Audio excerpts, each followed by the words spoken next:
پورے قرآن امین احسن اصلاحی سورہ مومنون آیات 1 تا 11۔ اعوذ باللہ من الشیطان الرجیم، بسم اللہ الرحمن الرحیم۔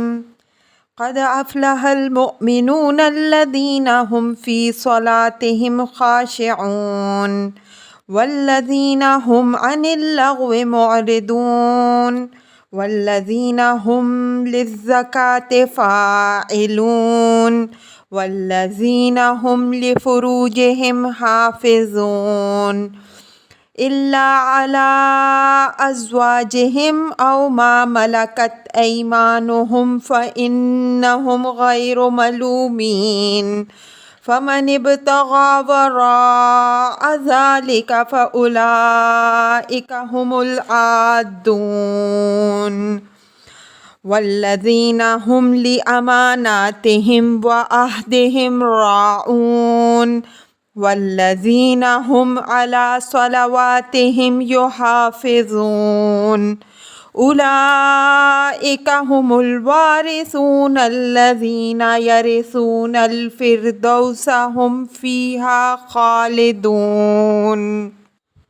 ترجمہ: فائز المرائم ہوئے وہ اہل ایمان جو اپنی نمازوں میں فروتنی اختیار کرتے ہیں اور جو لغویات سے احتراز کرنے والے ہیں اور جو زکوٰۃ ادا کرتے رہنے والے اور اپنے شرم گاہوں کی حفاظت کرنے والے ہیں بجز اپنی بیویوں اور لونڈیوں کے حد تک، سو اس بارے میں ان کو کوئی ملامت نہیں، البتہ جو ان کے سوا کے خواہش مند ہوئے تو وہی ہیں جو حد سے تجاوز کرنے والے ہیں اور جو اپنی امانتوں اور اپنے عہد کا پاس رکھنے والے ہیں اور جو اپنی نمازوں کی حفاظت کرتے ہیں، یہی لوگ وارث ہونے والے ہیں جو فردوس کے وارث ہوں گے، اس میں ہمیشہ ہمیش رہیں گے۔ الفاظ کی تحقیق اور آیات کی وضاحت۔ قد افلح المؤمنون لفظ مؤمنون ہر چند عام ہے، لیکن یہاں اس کے مصداق کے اول وہی اہل ایمان ہے جو اس دور میں حق کی خاطر ہجرت اور جہاد کی بازیاں کھیل رہے تھے۔ فرمایا کہ وہ فائز المرائم ہوئے۔ یہ بشارت ہے تو مستقبل کے متعلق، لیکن اس کو تعبیر ماضی کے صیغے میں فرمایا ہے، جس سے مقصود اس کی قطعیت کا اظہار ہے، اس لیے کہ جب اللہ تعالیٰ کے ہاں ایک بات کا فیصلہ ہو چکا تو گویا وہ بات واقع ہو چکی۔ یہاں جس فلاح کی بشارت ہے اس کا حقیقی ثمرہ تو فلاح آخرت ہے، وہی اصل چیز ہے، اور اہل ایمان کا نصب العین ہمیشہ وہی ہوتی ہے، لیکن اس کے اندر تمکن فی الارض کی وہ بشارت بھی مضمر ہے جو پچھلی سورہ میں دی گئی ہے، لیکن اس کا ذکر چونکہ پچھلی سورہ میں وضاحت سے ہو چکا ہے، اس وجہ سے اس سورہ میں اصل انعام فردوس کا ذکر ہوا ہے، دوسری چیزیں اس کے ماتحت ہیں اور خود بخود آ گئیں۔ الذین هم فی صلاتهم خاشعون، خشوع کے معنی عاجزی، تذلل، نیاز مندی اور فروتنی کے ہیں۔ یہ لفظ مختلف شکلوں میں قرآن میں استعمال ہوا ہے۔ خشعت الاصوات اور تخشع قلوبہم وغیرہ کے استعمالات سے اصل کی روح پر روشنی پڑتی ہے۔ اس وجہ سے جن لوگوں نے اس کے معنی مجرد سکون کے لیے ہیں، ہمارے نزدیک ان کی رائے صحیح نہیں۔ یہ اس نماز کی اصل روح کی طرف اشارہ ہے جس پر مذکورہ فلاح کا انحصار ہے۔ مطلب یہ ہے کہ رب کے آگے آدمی کی کمر اور اس کا سر ہی نہ جھکے بلکہ اس کا دل بھی سرفگندہ ہو جائے۔ ان اہل ایمان کی کیفیت یہی ہے کہ نمازوں میں ان کے قیام، ان کی حیت، ان کی آواز اور ان کے رکوع و سجود، ایک ایک چیز سے ان کے دل کے خشوع کی شہادت ملتی ہے۔ یہ امر یہاں ملحوظ رہے کہ پچھلی سورہ کی آخری آیت میں اقامت الصلاۃ کی ہدایت ہوئی تھی، جو نماز کے ظاہری اہتمام و التزام کی تعبیر ہے۔ اس سورہ میں نماز کی اصل روح کا ذکر ہوا ہے، اور وہ بھی اس حیثیت سے کہ یہ ان اہل ایمان کی صفت ہے جن کو فلاح کی یہ بشارت دی جا رہی ہے۔ والذین هم عن اللغو معرضون، یہ زندگی پر نماز کا اثر بیان ہوا ہے۔ لو سے مراد ہر وہ قول و فعل ہے جو زندگی کے اصل مقصود رضائے الہی سے غافل کرنے والا ہو، قطع نظر اس سے کہ وہ مباح ہے یا غیر مباح۔ جس نماز کے اندر خشوع ہو اس کا اثر زندگی پر لازماً یہ پڑتا ہے کہ فضول، غیر ضروری، لا یعنی بے مقصد چیزوں سے آدمی احتراز کرنے لگتا ہے۔ اس کو ہر وقت یہ فکر دامنگیر رہتی ہے کہ اگر میں نے کوئی فضول قسم کی حرکت کی تو اپنے عالم الغیب مالک کو ایک روز منہ دکھانا ہے، اور اس چیز کی شب و روز میں کم از کم 5 بار اس کو یاد دہانی ہوتی رہتی ہے۔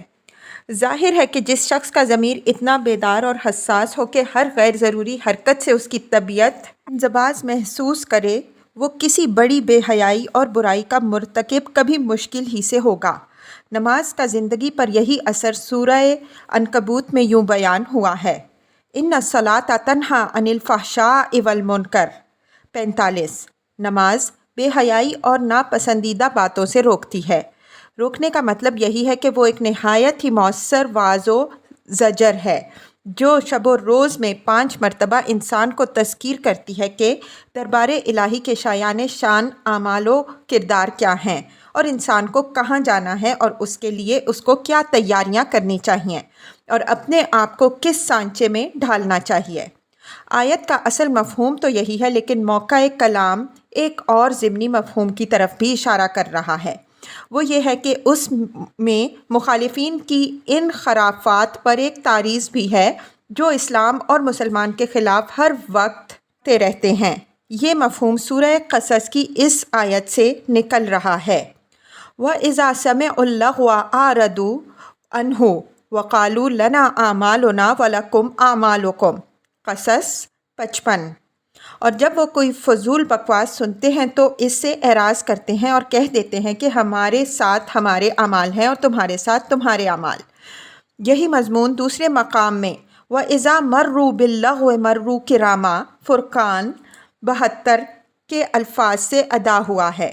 ان آیات کی روشنی میں زیر بحث آیت سے یہ مفہوم بھی نکلتا ہے کہ اللہ کے یہ بندے مخالفین کی جاجا خائیوں میں اپنا وقت برباد کرنے کے بجائے اپنے رب کے ذکر اور اس کی آیات کے فکر میں اپنا وقت صرف کرتے ہیں۔ والذین هم للزکاۃ فاعلون۔ نماز کے بعد دین کا دوسرا ستون، جیسا کہ ہم اس کتاب میں وضاحت سے بیان کر چکے ہیں، زکوٰۃ ہے۔ سورہ مریم اور سورہ انبیاء میں آپ تفصیل سے پڑھ آئے ہیں کہ ہر نبی کے باب میں یہ بات وارد ہوئی ہے کہ کانا یأمر اہلہ بالصلاۃ والزکاۃ، وہ اپنے لوگوں کو نماز اور زکوٰۃ کی تعلیم دیتا تھا۔ اس زکوٰۃ کی قانونی شکل ہر دین میں کچھ مختلف رہی ہے، لیکن انفاق فی سبیل اللہ کی تعبیر کے لیے یہ ایک جامع اور معروف لفظ ہے، اور اس کی حیثیت دین میں نماز کے مثنیٰ اور اس کے مظہر اول کی ہے۔ نماز بندے کو خالق سے جوڑتی ہے اور زکوٰۃ بندے کو بندوں کے ساتھ مربوط کرتی ہے، اور جو بندہ خلق اور خالق دونوں سے صحیح بنیاد پر مربوط ہو جائے، در حقیقت وہی بندہ دنیا اور آخرت دونوں میں فلاح کا سزاوار ہے۔ اگرچہ یہ سورہ مکی ہے اور اسلام میں باقاعدہ اصطلاحی زکوٰۃ کا نظام بعد میں قائم ہوا، لیکن یہ لفظ مصطلحاً شرعی زکوٰۃ کے مفہوم میں نہیں بلکہ انفاق کے مفہوم میں ہے۔ جن لوگوں نے اس کو مصدری معنی یعنی تزکیہ کے مفہوم میں لیا ہے، ان کی رائے ہمارے نزدیک صحیح نہیں۔ یہ لفظ، جیسا کہ ہم نے اشارہ کیا، مکی صورتوں میں بھی نماز کے ساتھ بار بار آیا ہے، اور کہیں بھی اس سے مراد تزکیہ نہیں بلکہ انفاق فی سبیل اللہ ہے، جس کے برکات اور ثمرات میں سے تزکیہ بھی ہے۔ فلسفہ دین کے پہلو سے نماز اور زکوٰۃ ایمان کے 2 بازو ہیں، اور ان دونوں کے درمیان قدر مشترک خدا کی شکر گزاری ہے۔ یہی شکر گزاری کا جذبہ بندے کو نماز پر ابھارتا ہے جو تمام تر شکر ہے، اور یہی شکر گزاری کا جذبہ اللہ کی راہ میں انفاق اور قربانی پر ابھارتا ہے۔ اس پہلو سے غور کیجئے تو معلوم ہوگا کہ زکوٰۃ در حقیقت نماز ہی کا ایک مظہر ہے اور پہلو ہے، اور دونوں میں لازم و ملزوم کا رشتہ ہے۔ پھر نماز کی روح، جیسا کہ ہم نے اوپر ذکر کیا، خشوع اور خشیت بھی ہے۔ اس پہلو سے یہ ہر برائی اور بے حیائی سے، جیسا کہ سورہ عنکبوت کے حوالے سے اوپر واضح ہوا، روکنے والی چیز ہے۔ چنانچہ اوپر بیان ہوا کہ جن کی نمازوں میں خشوع ہوتا ہے وہ منکرات و لغویات سے احتراز کرتے ہیں۔ اب اسی نماز کے مزید اثرات آگے بیان ہو رہے ہیں۔ والذین هم لفروجہم حافظون الا علی ازواجہم او ما ملکت ایمانہم فانہم غیر ملومین فمن ابتغی وراء ذلک فاولئک هم العادون۔ یعنی یہ لوگ اپنی شہوانی خواہشات کو کنٹرول میں رکھتے ہیں، ان کو صرف وہیں آزادی دیتے ہیں جہاں اس کا حق ان کو حاصل ہو، یعنی بیویوں اور لونڈیوں پر۔ یہ نہیں ہوتا کہ شہوات سے اندھے ہو کر بالکل سانڈ بن جائیں اور ہر حرمت پر دست اندازی اپنا حق سمجھ لیں۔ فرمایا اپنے حدود کے اندر یہ چیز مباح ہے، اس پر کسی کو ملامت نہیں، یعنی کوئی اس کو تقویٰ، دینداری اور خدا درسی کے منافی نہ سمجھے، جیسا کہ راہبانہ تصورات کے تحت عام طور پر سمجھا گیا ہے۔ البتہ وہ لوگ جو اس حد سے آگے بڑھیں گے وہ خدا کے حدود کو توڑنے والے ہیں۔ یہاں صرف ان کے جرم کا ذکر فرمایا، اس کی سزا کا ذکر نہیں فرمایا۔ سزا کا ذکر نہ کرنے میں غصہ اور نفرت کی جو شدت ہے وہ خود واضح ہے۔ یہاں اس امر کو یاد رکھیے کہ موجودہ مغربی اور مغرب زدہ سوسائٹی میں جنسی آزادی پر اگر کوئی قدغن ہے تو صرف اس صورت میں جب جبر اور اکراہ کی نوبت آئے۔ اگر یہ بات نہ ہو تو پھر ہر ایک کو ہر قسم کی آزادی ہے۔ والذین هم لاماناتہم وعہدہم راعون۔ امانات سے مراد وہ تمام امانتیں ہیں جو ہمارے رب نے قوتوں اور صلاحیتوں، فرائض اور ذمہ داریوں کی شکل میں یا انعامات و افضال اور اموال و اولاد کی صورت میں ہمارے حوالے کی ہیں، اور وہ امانتیں بھی اس میں داخل ہیں جو کسی نے ہمارے پاس محفوظ کی ہوں یا از روئے حقوق ان کی ادائیگی کی ذمہ داری ہم پر عائد ہوتی ہو۔ اسی طرح عہد میں وہ تمام عہد و میثاق بھی شامل ہیں جو ہمارے رب نے ہماری فطرت سے عالم غیب میں لیے ہیں یا اپنے نبیوں کے واسطے سے اپنی شریعت کی شکل میں اس دنیا میں لیے ہیں۔ علی ھذا القیاس وہ تمام عہود و میثاق بھی اس میں داخل ہیں جو ہم نے اپنی فطرت یا انبیاء علیہم السلام کے واسطے سے اپنے رب سے کیے ہیں یا کسی جماعت یا فرد سے اس دنیا میں کیے ہیں، خواہ وہ قولاً اور تحریراً عمل میں آئے ہوں یا ہر شائستہ سوسائٹی میں بغیر کسی تحریر و اقرار کے سمجھے اور مانے جاتے ہوں۔ فرمایا کہ ہمارے یہ بندے ان تمام امانات اور ان تمام عہود و مواثیق کا پاس و لحاظ رکھنے والے ہیں، نہ اپنے رب کے معاملے میں خائن اور غدار ہیں، نہ اس کے بندوں کے ساتھ بے وفائی اور عہد شکنی کرنے والے ہیں۔ ان دو لفظوں کے اندر وہ تمام شرعی اور اخلاقی، قانونی اور عرفی ذمہ داریاں آ گئیں جن کا احترام ہر شریعت میں مطلوب رہا ہے۔ یہاں یہ اوپر کی باتوں کے بعد ایک جامع بات کی حیثیت سے مذکور ہوئی ہے اور در حقیقت اسی اجمال کی تفصیل ہے جو پورے قرآن میں پھیلی ہوئی ہے۔ یہاں حکمت دین کا یہ نقطہ نگاہ میں رہے کہ نماز ہی ان تمام امانات و عہود کی اصل محافظ ہے۔ نماز خود بھی، جیسا کہ تفسیر سورہ بقرہ میں ہم واضح کر چکے ہیں، بندے کا اپنے رب کے ساتھ عہد و میثاق ہے جس کی تجدید ہر بندہ مومن دن و رات میں کم از کم 5 مرتبہ کرتا رہتا ہے، اور یہ ان تمام عہود و مواثیق اور امانات و فرائض کی یاد دہانی بھی ہے جن کی ذمہ داری بندے پر عائد ہوتی ہے۔ ان مسائل پر ہم اس کتاب میں بھی موضوع مقامات میں بحث کر رہے ہیں، اور خاص نماز کے اسرار و حقائق پر حقیقت نماز کے عنوان سے ہم نے ایک رسالہ بھی لکھا ہے، تفصیل کے طالب اس کو پڑھیں۔ والذین هم علی صلواتہم یحافظون۔ یہاں غور کیجئے تو معلوم ہوگا کہ نماز ہی سے اہل ایمان کی صفات کا ذکر شروع ہوا تھا اور اسی پر آ کر ختم ہوا۔ شروع میں نماز کا ذکر اس کی روح یعنی خشوع کے پہلو سے ہوا، اور آخر میں اس کی محافظت، اس کے رکھ رکھاؤ اور اس کی دیکھ بھال کے پہلو سے ہوا، اس لیے کہ وہ برکات جو نماز کی بیان ہوئی ہیں اسی صورتحال میں حاصل ہوتی ہیں جب اس کے اندر خشوع کی روح ہو اور اس کی برابر خوالی بھی ہوتی رہے۔ یہ باغ جنت کا پودا ہے جو پوری نگہداشت کے بغیر پروان نہیں چڑھتا۔ ذرا غفلت اور ناقدری ہو جائے تو یہ بے ثمر ہو کے رہ جاتا ہے، بلکہ اس کے بالکل ہی سوکھ جانے کا ڈر پیدا ہو جاتا ہے۔ اگر اس کی حقیقی برکات سے بہرہ مند ہونے کی آرزو ہے تو شیاطین کی طاقت سے اس کو بچائیے اور وقت کی پوری پابندی کے ساتھ آنسوؤں سے اس کو پوچھتے رہیے۔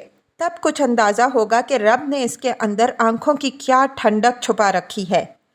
یہ بات کہ نماز ہی تمام دین کی محافظ ہے، قرآن میں جگہ جگہ بیان ہوئی ہے۔ ہم نے دوسرے مقام میں ان تمام مثالوں کا حوالہ دیا ہے۔ یہ دین کی اس حکمت کی طرف اشارہ ہے کہ نماز ہی سے تمام نیکیاں نشو و نما بھی پاتی ہیں اور وہی اپنے حصار میں ان کی حفاظت بھی کرتی ہے۔ اگر نماز وجود میں نہ آئے تو دوسری نیکیاں بھی وجود میں نہیں آ سکتیں، اور اگر نماز ہدم کر دی جائے تو دین و اخلاق کا سارا چمن تاراج ہو کر رہ جائے گا۔ اسی لیے فرمایا گیا ہے کہ جس نے نماز ضائع کر دی تو وہ باقی دین کو بدرجہ اولا ضائع کر دے گا۔ اولئک ھم الوارثون الذین یرثون الفردوس ھم فیہا خالدون۔ فرمایا کہ یہ لوگ ہیں جو اپنے باپ کی کھوئی ہوئی جنت کے وارث ہوں گے اور پھر ان کو اس سے نکالے جانے کا کوئی اندیشہ نہ ہوگا، جیسا کہ آدم علیہ السلام کو پیش آیا، بلکہ وہ اس میں اپنے باپ کے ساتھ ہمیشہ ہمیش رہیں گے، اس لیے کہ اس میں اپنے دشمن شیطان کو ہمیشہ کے لیے شکست دے کر داخل ہوں گے۔ فردوس جنت کے اعلیٰ ترین مقامات میں سے ہے اور یہ ان لوگوں کا حصہ ہے جو اس دنیا میں حق کی سربلندی کے لیے سڑ دھڑ کی بازیاں لگاتے ہیں۔ مجموعہ آیات 1 تا 11 کے مطالب کا خلاصہ۔ اگرچہ آیات کی وضاحت کرتے ہوئے ہم تمام ضروری باتوں کی طرف اشارہ کرتے آئے ہیں، لیکن چونکہ انہی باتوں پر تمام صلاح و فلاح کا انحصار ہے، اس وجہ سے مناسب ہوگا کہ ان کو از سر نو ذہن میں مستحضر کر لیجئے۔ یہ باتیں اپنی حکیمانہ ترتیب کے ساتھ مندرجہ ذیل ہیں۔ نمبر 1، خدا کے ہاں تمام صلاح و فلاح کا انحصار اس ایمان پر ہے جو آدمی کے اندر ایک عقیدہ راسخہ کی حیثیت حاصل کر لے۔ محض اوپری اور ظاہرانہ ایمان کی اس کے ہاں کوئی پوچھ نہیں۔ نمبر 2، اس ایمان کا اولین مظہر نماز ہے۔ جس ایمان سے نماز نہ پیدا ہو وہ ایک ٹھونٹ درخت ہے جو صرف جلانے کے کام آ سکتا ہے۔ نمبر 3، نماز کی اصل روح خشوع یعنی دل کی فروتنی ہے۔ اگر نماز اس خشوع سے خالی ہو تو اس کا زندگی پر کوئی مفید اثر نہیں پڑتا۔ نمبر 4، جس نماز میں خشوع کی روح موجود ہو وہ آدمی کو فواحش و منکرات سے اور لاطائل باتوں سے روک دیتی ہے۔ نماز میں بندے کو خدا کی معیت حاصل ہوتی ہے۔ اس معیت کا شعور بندے کو ان تمام صفات سے دور رکھتا ہے جو اس کے شایان شان نہ ہوں۔ نمبر 5، ایمان کا دوسرا مظہر اور نماز کا دوسرا بازو زکوٰۃ یعنی انفاق فی سبیل اللہ ہے۔ احکام شریعت میں یہی 2 حکم سب سے بڑے ہیں، انہی پر تمام شریعت کا مدار ہے۔ ان میں سے کسی ایک کا خادم دونوں کا خادم ہے۔ مانعین زکوٰۃ کے بارے میں سیدنا ابو بکر رضی اللہ عنہ نے جو اقدام کیا وہ اسی حکمت دین پر مبنی تھا۔ نمبر 6، اپنے دل اور اپنے مال دونوں پر خدا کی حکمرانی تسلیم کرنے والے کبھی اپنی خواہشوں اور شہوات کی پیروی میں ایسے اندھے نہیں ہوتے کہ خدا کے حدود کو توڑ کر اس کے بندوں کے حقوق اور ناموس پر دست درازی کریں۔ نمبر 7، یہ لوگ تمام امانات اور عہود کا پاس کرتے ہیں، خواہ ان کا تعلق خدا سے ہو یا بندوں سے۔ نمبر 8، یہ لوگ اپنی نمازوں کی حفاظت کرتے ہیں اور ان کی نماز ایک شہر پناہ کی طرح ان کے پورے دین کی حفاظت کرتی ہے۔ نمبر 9، جو لوگ ان صفات کے حامل ہوں گے وہی خدا کی جنت کے وارث ہوں گے اور یہی اصل کامیابی ہے۔ ان تمام باتوں کی تفصیل اگلی سورہ نور میں آئے گی جو اس سورت کا تکملہ اور تتمہ ہے۔ اس سے آپ کو معلوم ہو جائے گا کہ جب انسان کا باطن ایمان کے نور سے منور ہوتا ہے تو اس سے زندگی کے ہر گوشے میں خواہ وہ انفرادی ہو یا خاندانی ہو اجتماعی کیا نورانیت پیدا ہوتی ہے، اور اگر اس سے محروم ہو تو اندر اور باہر ہر گوشے میں کس طرح کی تاریکی پھیلتی چلی جاتی ہے۔